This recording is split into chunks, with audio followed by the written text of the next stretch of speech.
Bien-aimés dans le Seigneur, shalom, shalom. Rhapsodie des réalités du jeudi 15 janvier 2026. Parce que Christ partage avec nous sur le thème L'Évangile est réel. Alléluia. Notre verset d'ouverture est tiré du livre de 2 Pierre, chapitre 1, verset 16.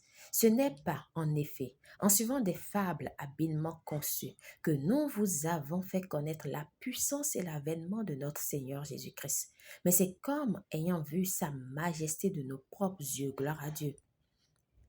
L'évangile de Jésus-Christ n'est ni une fable, ni un conte de fées. Il est réel. Le Seigneur Jésus est vraiment venu. Il est vraiment mort. Il a été enseveli. Il a été ressuscité et il est monté au ciel. Ce ne sont pas des actes symboliques, mais des vérités historiques et spirituelles qui ont une signification éternelle. Nombreuses personnes dans le monde pensent que le christianisme n'est qu'une religion parmi d'autres ou une philosophie morale, mais elles se trompent gravement. Le christianisme est la vie de Dieu manifestée dans la chair humaine. Nous servons et prêchons un Christ vivant, celui qui peut être connu, expérimenté, éprouvé. Le Saint-Esprit a été envoyé pour nous aider à démontrer la réalité de l'Évangile. Il confirme la parole, l'Évangile que nous prêchons par des signes, des miracles et des prodiges. 2 Timothée 1, verset 9 à 10 nous dit que par l'Évangile, Christ a mis en lumière la vie et l'immortalité. Par la puissance de Dieu qui nous a sauvés et nous a adressé une sainte vocation, non à cause de nos œuvres, mais selon son propre dessein et selon la grâce qui nous a été donnée en Jésus-Christ avant les temps éternels et qui a été manifestée maintenant par l'apparition de notre Sauveur Jésus-Christ qui a détruit la mort et a mis en évidence la vie et l'immortalité par l'Évangile. Gloire à Dieu. Ne laissez jamais le doute ou l'incrédulité affaiblir votre foi. La preuve de notre message est la vie surnaturelle que nous vivons. À chaque fois que vous guérissez les malades, chassez les démons ou conduisez quelqu'un à Christ, vous prouvez que le Seigneur Jésus est vivant et que l'Évangile est la puissance de Dieu pour le salut de quiconque croit. Romains 1, verset 16. Le monde n'a pas besoin d'un autre débat sur la religion.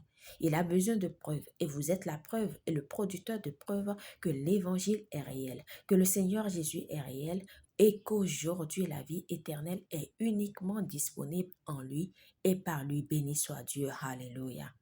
Priez. Père béni, quelle gloire d'être un témoin du Christ ressuscité. Ma vie est la preuve que Jésus est vivant. À travers moi, le monde fait l'expérience de la réalité de l'Évangile. Merci de me permettre de marcher dans le surnaturel en manifestant la gloire et la puissance de l'Évangile alors que je conduis beaucoup de personnes à la justice. Au nom de Jésus, Amen. Pour une étude approfondie, nous lisons Marc 16, verset 20, Romains 1, verset 16, Actes 10, verset 38. Nous aimerions vous donner l'opportunité de recevoir le Seigneur Jésus-Christ comme Seigneur et Sauveur de votre vie. Vous croyez dans votre cœur, vous confessez de votre bouche que vous l'acceptez comme votre Seigneur et Sauveur à partir d'aujourd'hui. Alors nous vous invitons à faire cette prière de tout votre cœur et de manière à vous entendre. Dites, ô Seigneur Dieu, je crois de tout mon cœur en Jésus-Christ, Fils du Dieu vivant. Je crois qu'il est mort pour moi et que Dieu l'a ressuscité des morts. Je crois qu'il est vivant aujourd'hui. Je confesse de ma bouche que Jésus-Christ est le Seigneur de ma vie à partir d'aujourd'hui. Par lui et en son nom, j'ai la vie éternelle. Je suis né de nouveau.